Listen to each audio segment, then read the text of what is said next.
కేసీఆర్ అన్న వాడు తప్పు చేసిన ఒక 10 ఎకరాల వాళ్ళకి 20 ఎకరాలకి రైతు బంధు ఇచ్చిండు, అన్ని ఇచ్చిండు. ఇక 10 వాగ్దానాలు ఇచ్చి ఒక్క వాగ్దానం వేయలేకపోయా. ముసలి వాళ్ళకి 4,000 పింఛన్ ఇచ్చిన 4,000 పింఛన్ వేయలేకపోయా. లేని వాళ్ళకు సంవత్సరానికి 12,000 ఇచ్చిన 12,000 ఇవ్వడా. ఇంతవరకు వాడు అనుకున్నా ఏది చేయలేదు. ఒక బియ్యం ఇచ్చిండు, ఈ ఆడవాళ్ళకు లేడీస్కి ఇచ్చిండు. బియ్యం మంచిగానే ఉన్నాయిలే, బియ్యం మంచిగానే ఉన్నాయి. ఈ రెండే వాడు చేసింది.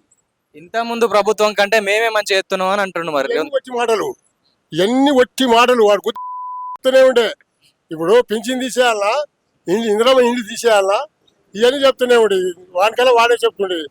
ఆడ బడ్జెట్ లేదు, నేను ఢిల్లీకి పోయినా రూపాయి ఇచ్చేటోడు లేడు, నేనేం చేయాలంటుండు. మరి వాడు ఒకటి వాడు అప్పు చేసింది నీకు తెలుసు, కేసీఆర్ అప్పు చేసింది నీకు తెలుసు. నువ్వు ఎవరిని పీకదాకా ఇన్ని వాగ్దానాలు ఇచ్చినావురా? నువ్వు ఇన్ని వాగ్దానాలు ఎందుకు ఇచ్చినావు? పైన కేంద్రం వస్తే ఇద్దామని చూస్తే